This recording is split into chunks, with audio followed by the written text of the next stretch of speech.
Hello everybody.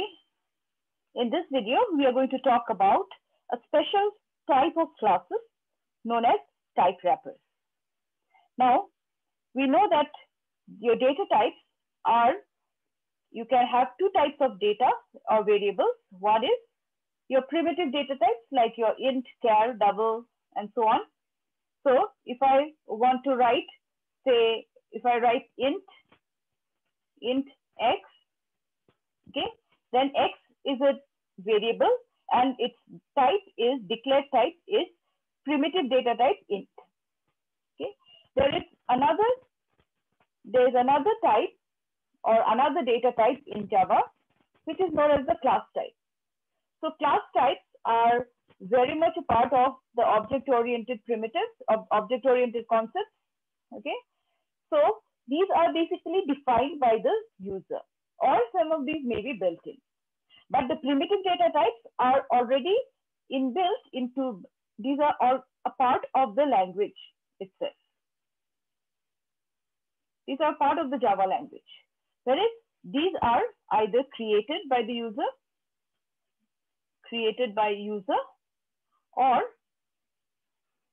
or these may be already built in, but not in the language. Okay, this will be a part of some APIs. So we may have either primitive data types or we have class data types. Now, when we want, suppose for the variable x, I want x to have values between 1 and 100. So it makes sense to just declare it using a primitive data type. Similarly, when I say char a, then I want the variable a to contain only characters from the character set of that language. So it does not make sense to make this an object. Okay, so because a lot of overhead is associated with an object, with creating and managing objects. So we would prefer having a character or a primitive data type. On the other hand, there are certain built-in data structures, which, like say stack. Okay, Java provides its own implementation of stack, then queues, then linked list, and priority queues, and so on. So these are built in. So if you want to use these, then you cannot use this with your primitive data type. You need a class or you need an object. So in such a situation, we might need to represent, if I want a stack of integers, I cannot use a primitive data type to store as the elements of that stack. I have to put this x or this integer as an object. So for such situations, we can use our some different class of types, which is known as your wrapper types, or you can call them type wrappers. So the word wrapper, okay, this means that you are wrapping something. So if I have a way, say the integer 5, I'm wrapping the 5, the data type, primitive data type 5, and making it into a object. So the classes those classes which does this work, that is wrapping a primitive data type value into a object, these are known as your type wrappers. So type wrappers are classes that encapsulate a primitive type within an object. And why they are needed? Like I have said, representation of the primitive values with objects creates a lot of overhead. So we do not want to use it. When we are only using simple integers or characters or double, we don't want to use them as objects because it adds a lot of overhead. However, one reason why we need them is because of the data structures. Like I have mentioned, the data structures that are there, the Java standard data structures like stacks or queues or priority queues, they deal with only objects and not primitive data types. So for that, we may need. Another important reason why we may need these to be objects is because we cannot pass by reference any primitive data type. So in programming languages like C, you use the ampersand. Suppose I use ampersand X. Then I use this to pass the address of X. Okay, but in Java, we don't have anything like this. If you are passing X to a method, to some method, then X is always passed by value. X will be passed by reference only if this is by value,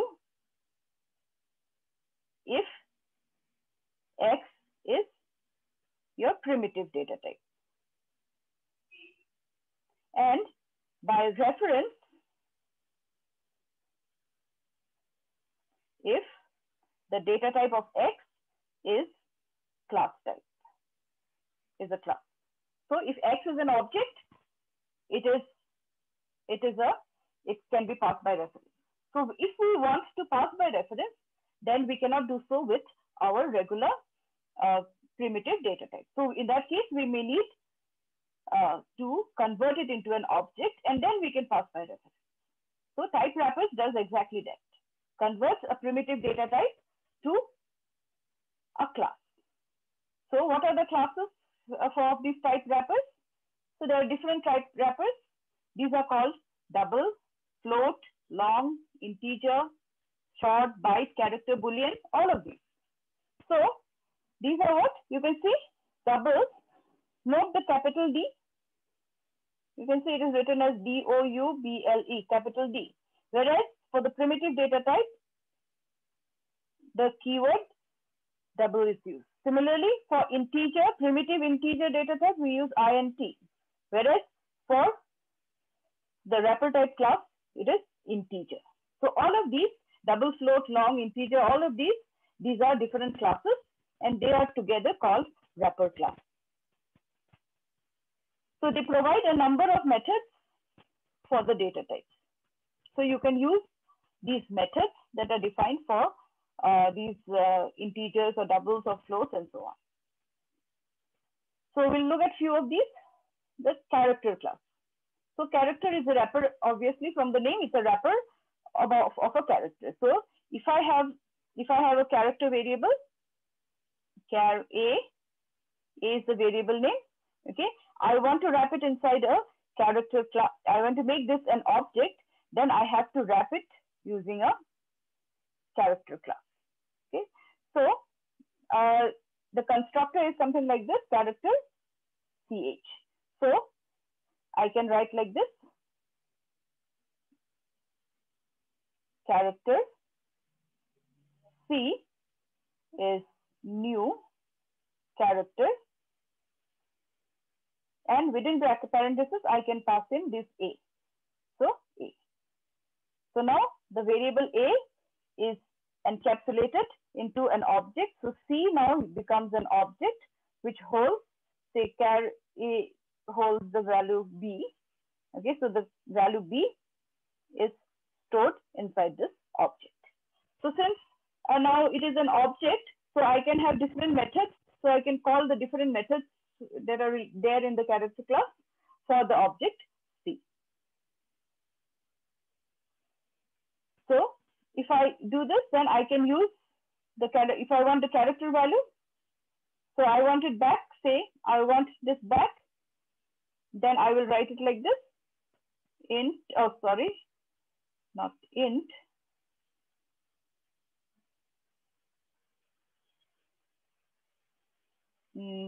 char ch is c dot char value. Dot char value. So dot char value for that particular object will give me back the character. To convert from character to object, I have to use the constructor. Okay, so this is how it is done. The char value function is used. So it returns the encapsulated character. So this gives me in C, I will get in CH, in the variable CH, I'll get the character that is there in C, which is B. Similar for Boolean. Okay, Boolean is a wrapper for Boolean values, true and false. two constructors are there. One takes a Boolean value, primitive data type Boolean value as argument. Other takes a string as a Boolean value. So let me just show here. So I can define like this: Boolean B is new Boolean. Okay. Say I give true. So in that case, I get B here to be of type Boolean. It holds the value true. It's the object. So B here is an object. Similarly, if I have, say, Boolean B1 is, say, true. I put the value true here. Okay, Boolean value true here. And then I write, let's say, instead of this here,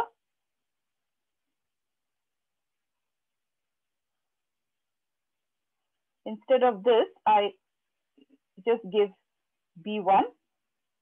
Okay. Now, what happens? Whatever is here, so B now becomes an object of this. So I may either give B1, that is a primitive Boolean value as argument, or I can give a string. So like this. And same way, if I want to get back what I have, what is the value that is stored, so the reverse of this, so I use the method called Boolean value. So if I write B dot Boolean value, I use this method. This returns to me a variable, a value of type Boolean. But which type Boolean? The primitive type Boolean. Then you have the numeric type wrappers. So integer, double, float, long, short, byte, all these comes under the numeric type wrappers. And all of these, the common factor among all of these is that all of these inherit from a class known as the number class. So the number class is the superclass for all these type wrappers. And each of these has the same pattern. You can see, if it is a byte, then I want the byte value. I'll get like this: double, float value, int value, long value, short value. All these functions will return to me the primitive data type encapsulating. And how to create? Same. If it is integer, I'll write integer, say I is new integer, say 25. So when I give this, then 25 will be encapsulated into an object I. Okay. And when I write int j is I dot get integer. Okay. Then j will be just a regular variable and it will hold the value, primitive value 25. So these are the numeric types. So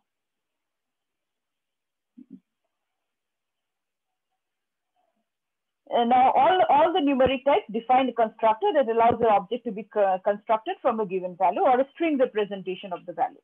So I can also write it like this: integer I is new integer within quotes 25. So you can write this also. This is also correct. And this is true not just for integer, for all numeric type wrappers, whether it is float or double or byte and so on. So like here, this is showing integer. Now the problem will be if this string does not contain a numeric value. So I write this, just clear this. Suppose I write this and then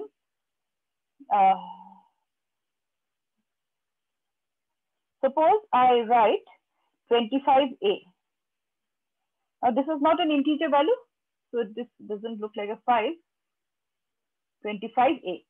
Now this is not a number, okay?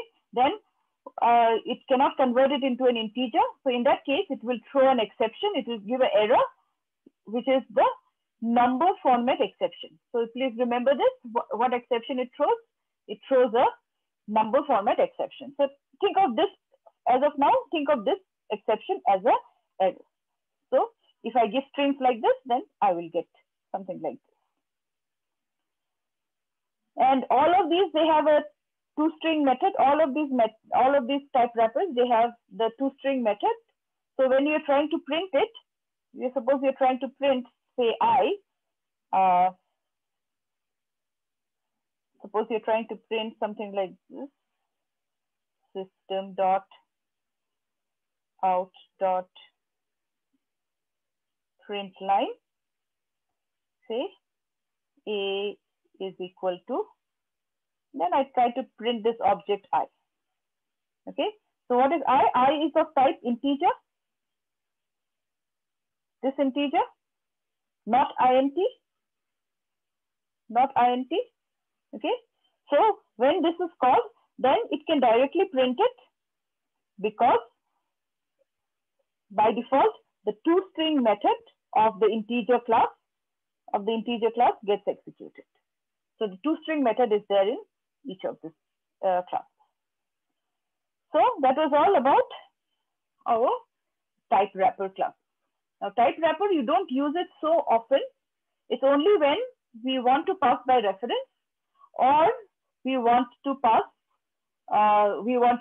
use the Java built-in data structures that we use type wrappers.